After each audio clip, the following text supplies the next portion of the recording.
enjoy and learn throughout the month of December with the content brought to you by this great initiative. I am Massimo Crippa and I work as a lead architect at Codit, and today we will talk about Microsoft Cloud for Sovereignty. Let's start looking at the European context, where the regulations are definitely getting tougher, meaning that in the cloud world, regulations are definitely layering up, starting from the European level directives like GDPR and NIS2. And now each country is developing his own cloud initiative and internal regulations. So European level, country level. Then we have also vertical regulators that are introducing like specific industry requirements, and that's the third level. And then we also have, if you also stay at the country levels, there are additional frameworks that in some specific industry, they are restricting, let's say, products and services to be used in specific industry. So that's the example of France, is the country where I live the most of the time. And over there, the competition with French cloud provider and hyperscaler is really getting to the next level, and it's very good for the competition. Where, for example, there are restrictions. So some restrictions has been implemented in specific sectors like healthcare and school. And also there is additional specific support from the French government to the French cloud providers. And yeah, that's really a hard fight between that kind of offering and the hyperscaler that are bringing innovation, that are floating, let's say, innovation at a crazy pace in the market. So if you look at hyperscalers, so some recent policies also provide support to government to adopt this kind of solution. So then government can take the advantage of this, again, huge innovation that hyperscaler are bringing to the market. If you look at regulations, are regulation bad? Because regulation most of the time are slowing down transformation or slowing down innovation because are pretty strict. Yes, they are strict. There are that's view is my personal opinion. There are something very good, some regulations that are very good, like NIS2, which is a blueprint for cybersecurity. And by having our organization compliance to NIS2, also increase the level of trust that our partners can have with our organization. There are something extremely bad, according to me, like the QUAC, where government will be able to decrypt traffic of citizens. That's really somehow it sounds very dangerous and crazy. And then there is the ugly, an example of the ugly is SBOM, that is not yet arrived in Europe, but is coming from US, where I understand the meaning of SBOM, but I always hope to find that when it's about regulation, to find a balance between what is required and what is useful. In this case, I believe that SBOM is the usefulness of SBOM is pretty clear to me. I mean, I don't see it where it brings the value that it brings for the huge cost that it has. Anyway, we are talking about Microsoft Cloud of Sovereignty. That's what we want. That's our main topic of this call. So it's the offering of Microsoft to bring the benefit of the hyperscaler to the government.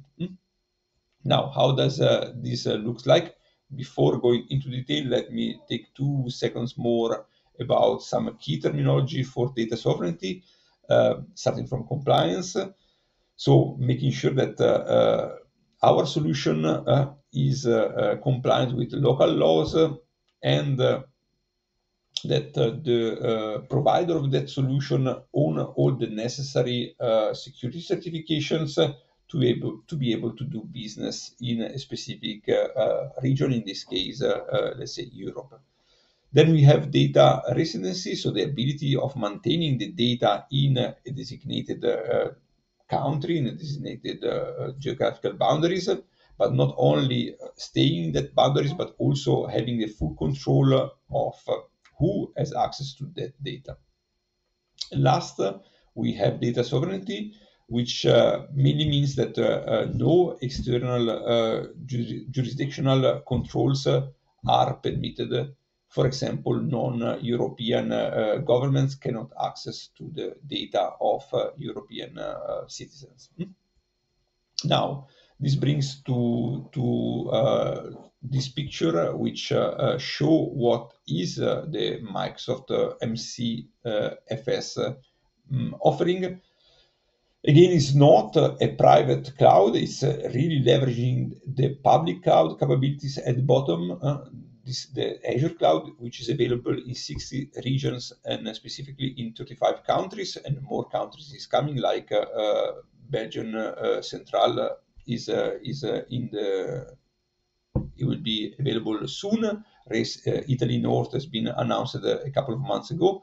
So all of this region can leverage all the Azure innovation that we love, all of these modern Azure services that are there.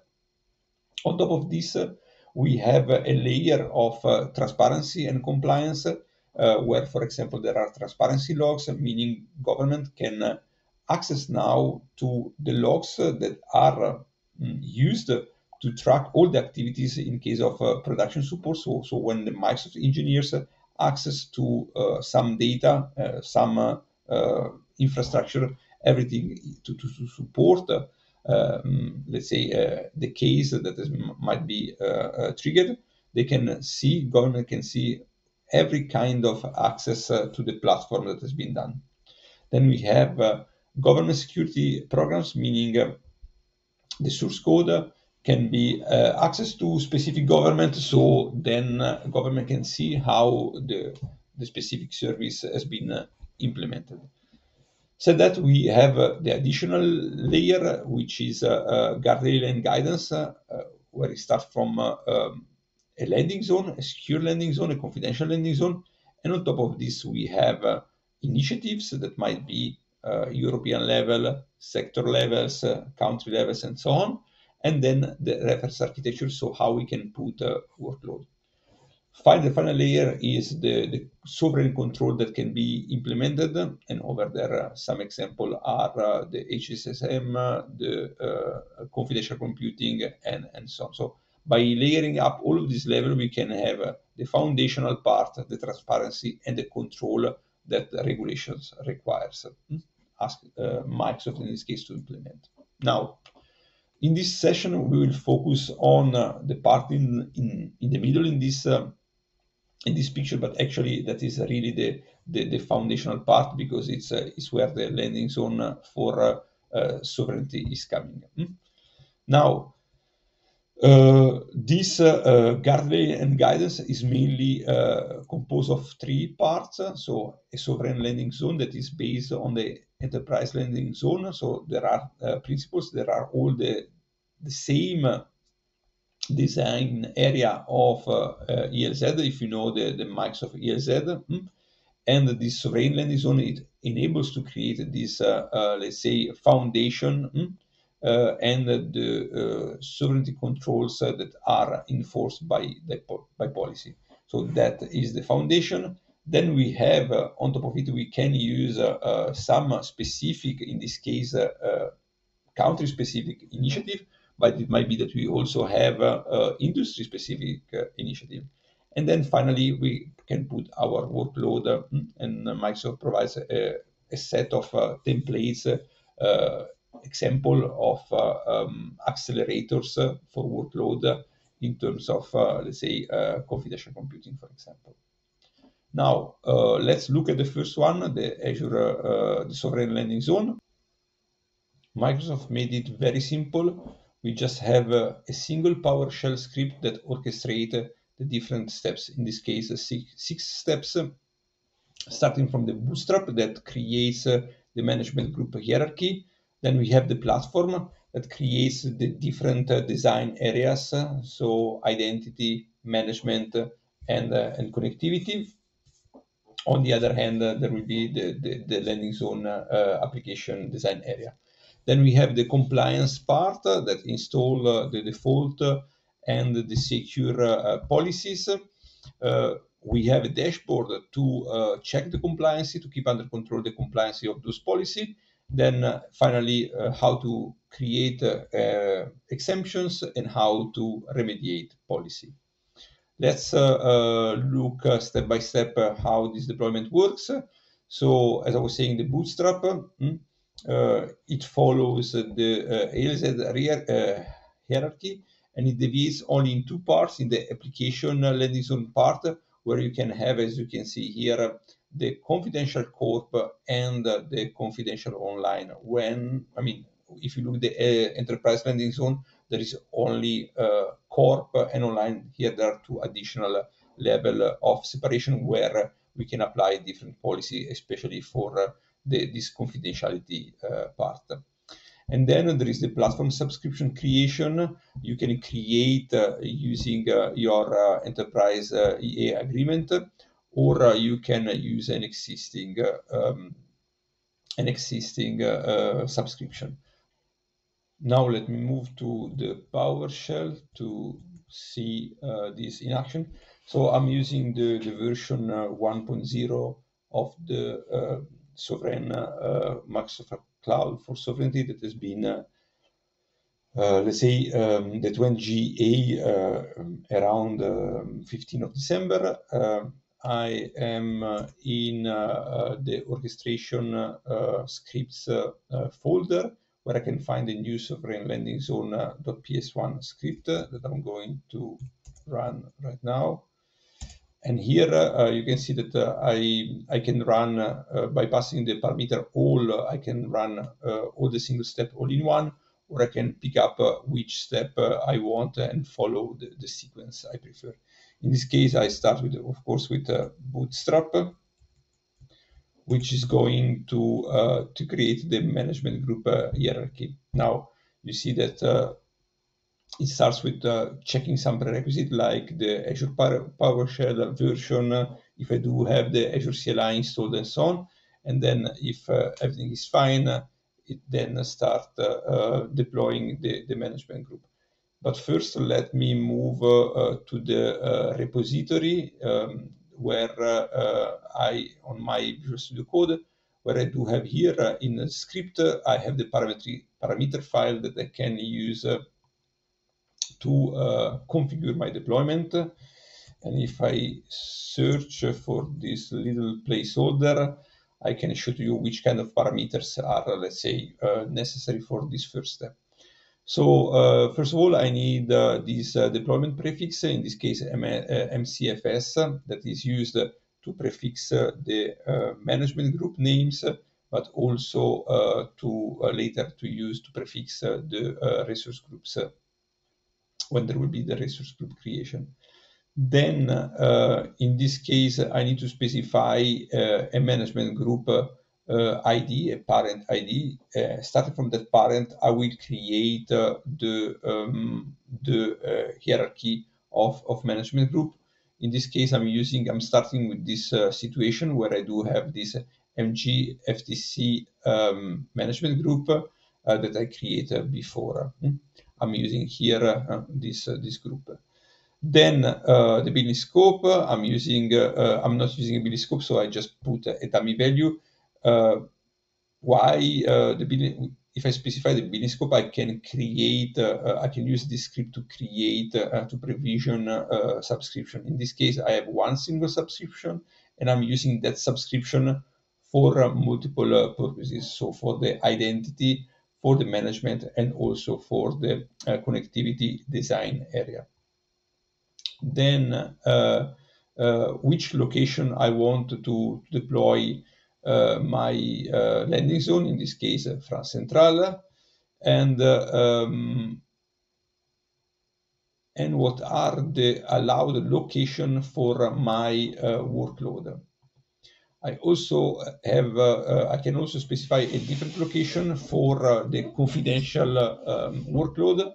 In this case, only France Central, where before for the non-confidential workload, I said, okay, I want France Central and West Europe. If I continue, I do have here the 3 subscription ID that I was saying a few seconds before. So management subscription ID, identity subscription ID, and connectivity. I do use always the same ID, so everything will be in one. And that's it for the Bootstrap. So let me go back and voila, the script is completed. Let's see what is the result in the portal. I'm just going here and refresh. Under festive calendar, I have my CFS. I do have the classic decommissioned and sandbox management group. And in my platform, I do have connectivity with my subscription place moved to this. And in my landing zone, I have confidential and non-confidential areas where I can put my workload. So this is about the platform, sorry, the Bootstrap. Let's continue with the other steps. So after Bootstrap, there is the platform where I can create a resource group, an identity, a user assigned managed identity, and I can assign some roles. In this case, only a reader at management group is done. And then it will create also the hub and spoke with firewall and all the different network components. So let's go again back on our script. Let's run it again. In this case, we specify platform, and we go to see on Azure DevOps which kind of parameters are necessary. So I now start with these different templates. I can decide whether or not deploy the DDoS protection. In this case, I set up default as false because I want to keep the cost under control. I do want to deploy my hub network. Otherwise, I will not have any hub in this first setup. I do want to enable the Azure firewall. I don't want the previous version of this firewall. This also because we are trying it out and I want to keep the cost under control. And I do not want yes, in this case I want to deploy Bastion, but no, I put here false. So no Bastion in this case. And that's it, I believe. Those are all the parameters that I need to set up in order to create the platform. Now, let's go back to our script, and the deployment is started. We can go and look most probably at MCFS version, scope, which kind of deployments is running, and you see that our platform is deploying. So a resource group has been created, identity resource group created, a resource group for management, one for logging, and now is deploying identity, is creating the hub and spoke networking, and so on. That's what it's doing. This it takes more or less 3 to 5 minutes with a simple setup.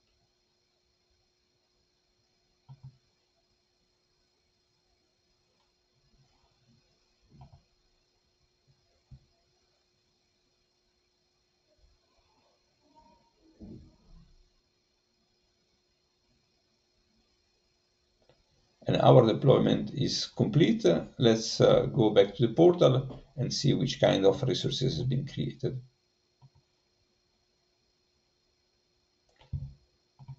I can go to resource group, and here with the prefix MSCFS, I can see I have a network, a managed identity part, and a logging part. Let me refresh to see if I have a bit more. There are some other resource groups that were already there. Now in my hub, I do have a firewall, I have my network route table, and all of my private DNS zone. In logging, nothing special. You can see that we do have the automation and the solutions for my analytics workspace, and one simple identity in user assigned managed identity. Go back to the slides and move to the next step, which is the compliance. With the compliance command, we can install the policy set, install our initiatives, and assign those initiatives to the different management group. So in order to build a platform that is tailored to, I don't know, different customer, different governments needs, we do have four levels of policy that are applied or that we can apply. So we start from a baseline, that is the Azure Security baseline, that is coming from the ALZ. It's inherited from the Enterprise Landing Zone baseline, and Microsoft Cloud for Sovereignty uses that baseline, that is the Azure, that is in another repo. Then on top of this, it creates an initiative that is targeting the sovereign kind of workload, so the confidential workload. We can, as a third level, add the country or industry-specific initiative, like the ACN for Italy and the BIO for Netherlands. We will talk about them a little bit more later. And then, as a last level, you can add your own specific policies that you need. So in details, you can see here on the left at the bottom what the script does. It first install what is called the default compliances, so the ALZ plus the SLZ, the default. You can customize the sovereign baseline as a second step. You can create then some exemption if needed. It runs again after the exemption the evaluation, the policy evaluation to update the compliance because of the exemption, and if necessary, at the end it runs the remediation. Let's do this by going back to our console and run again our script, but in this case with a compliance parameter. Again, as before, let's go back to see what are the configurations that are necessary to run the script. So in this case, the placeholder is mmcr3. So to run the policy, the compliance script, I need to make sure to specify what is the workspace resource ID. This workspace has been, this log analytics workspace has been created during the platform setup. So I need to give the full reference to the resource. Then another parameter that I need to specify is the name of the automation account. The automation account and the log analytics workspace can be found in this resource group logging, and my region that has been created, as I was saying, during the platform step. Other parameters is the where the resource group location, or in this case, resource identifier, where all the private DNS are. So the resource group for the private DNS. Then another parameter is whether we want to invoke the policy scan in a synchronous or asynchronous way, and the remediation in a synchronous or asynchronous way. So meaning that when we run the script, we have to wait in a synchronous way that all the scan is done and all the remediation is done. So we put everything on false, so the script will complete quickly, but then it will take, let's say, a couple of hours to see the refresh of the policy compliance on the screen. We will see it later. So I think that's it for the parameterization. Let's see the result of our policy compliance script. With this, let's see what is happening. So in the script here is looking, those are all the Azure baseline policies that are used. It's they are fetching those policies, creating the full deployment script, and creating here this is the policy assignment for the sovereign lending zone. I think now it requires, let me go back to the script 1 second. The script we said. Now it started the deployment of the default compliances, so the ALZ, as we were saying before, plus the security, the SLC initiative. It will take around 10 minutes, so we will not wait this 10 minutes, and I will just fast forward a little bit this video.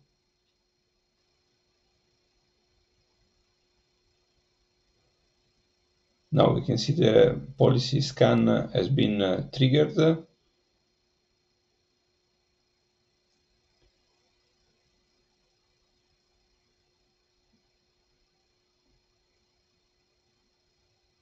And here we are with our policy completed.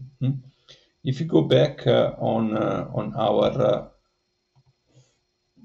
cloud environment, we can go to policies and see which kind of policies or any initiative has been created.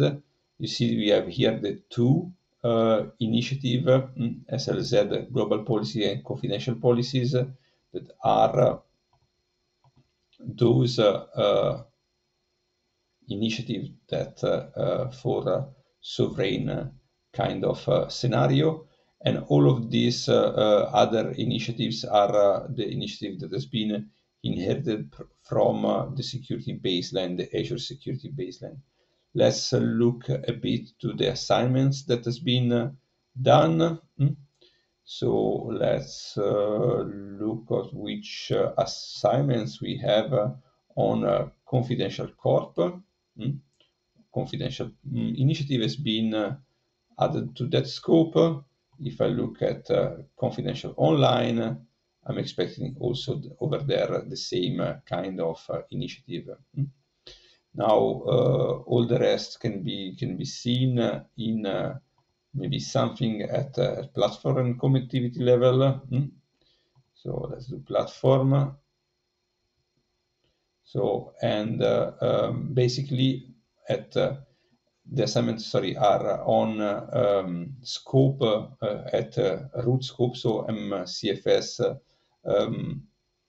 management group, and other initiatives are other policies in this case are assigned at landing zone. So that's what we have. If we go back on our on our overview in the policy section, we can then follow up what happened. And to have our compliance state update, we have to wait some minutes that the full asynchronous script of reevaluating the policy it will complete. But we can, in the meanwhile, we can move on with the next steps and then come back later. The next step is creating a compliance dashboard to follow up the evolution of our SLZ. So, and if it's compliance, if what is the level, the status of our data residency, what are the exemptions, and if and also a part to focus on the confidential compute. The way to deploy this dashboard is extremely simple. Again, I just run the script and use the dashboard parameters. as we can see here, how it's done in a very classic way. It uses the Azure dashboard and inject into the dashboard the parameters, the queries.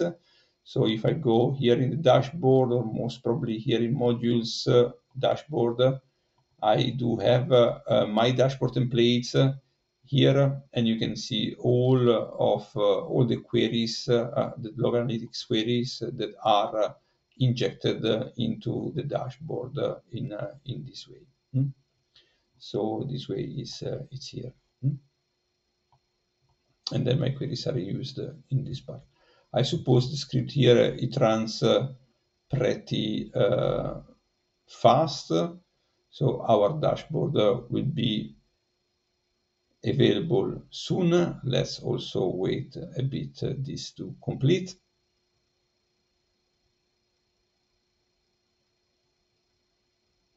And here we are. We'll go now back to our resource group where we do have, let's refresh, let's go in dashboard. We have one dashboard deployed. Let's go straight to the dashboard.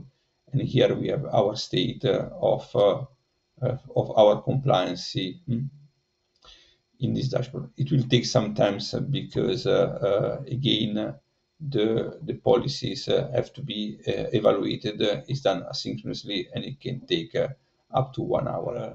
A couple of hours, all of our compliance has been reevaluated, and the values are then surfacing here in the dashboard. You can see what is our compliance status.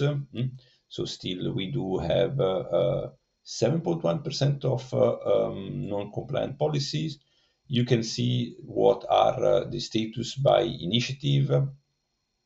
You can go and understand more in details what are the non-compliancy, what are the location. In this case, there is something in North Europe because I still have the non-compliant location, sorry.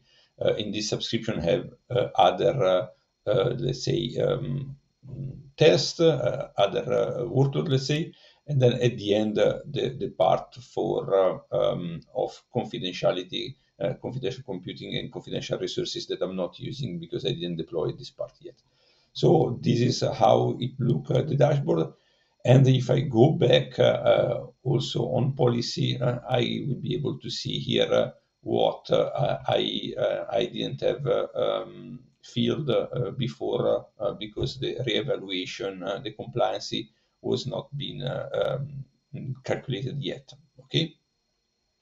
Also, to close this compliancy part, let's look, for example, on some policies that are in this regulatory compliance initiative. We do have allowed location, allowed SKU, and some here you can say policy to manage the encryption, data encryption at rest. Other things might be done or added here as a custom things, something for encryption in transit. If you're using, for example, API management, you might enforce only to use HTTPS, to give an example. Okay, that's everything for the compliancy part. Let's move on with the next step, which is the exemption. With exemption, we can remove a specific resource or a full hierarchy from the evaluation of the compliance. In this case, the exemption command of the secure sovereign landing zone help us to define in a clean way, in an infrastructure as a code way, all the exemption that we want to apply to our setup. It's very important when we do exemption to put in place a process to evaluate the uncompliancy of a resource and then why to apply an exemption. In this way, the overall compliancy and the exemption process can be followed up properly. Now let's look at our parameter files and how we can then apply an exemption. So in this case, we need to specify here in the value of the parameter policy exemptions, which an array of objects where we define all the exemptions that we need to do to execute. If you go back on our Azure on policies, let's look here at, as an example, this deploy resource diagnostic initiative that is not compliant at the moment. So we go here and we can decide to create an exemption for the full structure this way, at this level, or going and create an exemption at the resource level. Now, I already prepared the parameterization to create the exemption, which is here, and I'm going to copy in our Visual Studio Code where we have our parameters, and this is it. So I'm applying this is the scope, is where the exemption will be done at Microsoft Cloud for Sovereignty Management Group. The policy as well was applied at MS Microsoft Cloud for Sovereignty scope. This is the policy ID that I want to exempt, and then we have some description and a name that we want to give to the exemption. Now, to make it work, as usual, let's run our orchestration command, and I can pass directly policy exemption, or as we did before, pass as a parameter in a second time, exemption, and let's see the result. In this case, it should be pretty quick. Let's wait whether it happened. So let me go back on the exemption and see if our exemption is there. Probably not. Maybe I did not save. Yes, I'm sorry for this. Let me do it again. Policy exemption.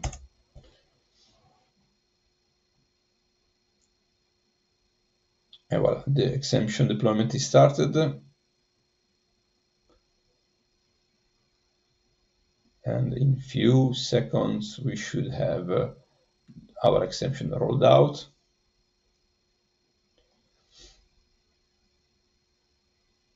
We are almost there.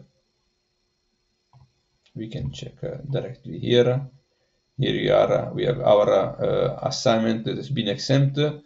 This is the name, the scope, and the category that we set up. That's it for the policy exemption. By providing, of course, here the full array as parameter, I can keep under control, and having following my Git history, I can understand the changes over time. Let's go back to our slide deck. Now that we have our landing zone that contains that has our networking, all of our part of log analytics, automation account, all the policies, the Azure baseline security policies, and also the sovereign landing zone policies rolled out, we can, if necessary, apply some initiative that target a specific industry or a specific country, and this you can find those additional initiative in the policy portfolio GitHub repository. Those it's a library for repositories. Today we have 3 initiatives over there. 2 of those initiatives are targeting, as we said before, two country specific like Italy and Netherlands. This if you look at what you can find in this library, you always have, as you can see on the right, you have always a policy initiative in form of JSON, where you have all of your policy sets definition, and it's something that you can directly deploy. And then you have an Excel that is mapping the control that is required by the legislation to the implementation in the initiative. And you have additional documentation. One important thing to say here is that those initiatives, like the ACN for Italy and the Bio for Netherlands, are a starting point. It's not an initiative that fully covers the regulation, but can help in really speed up your project or to speed up your initiative to align to those regulations. So Microsoft is not going to, the strategy here is not to create an initiative for every country-based regulations worldwide, because it would be impossible, but the strategy is to help and collaborate with local partners to build up and create a new initiative that then will be added to this policy portfolio. To finish, the last part is application landing zone, is the workload that we put on top of our landing zone. So that's how it will look at the end of this exercise. Our structure or our platform will have on the left all the connectivity management and the platform landing zone that we saw in our practical example. The applicative landing zone, the application landing zone, will have the division between confidential and non-confidential with different initiatives, as we said, to make sure that the data is limited to the sovereign region that we decide.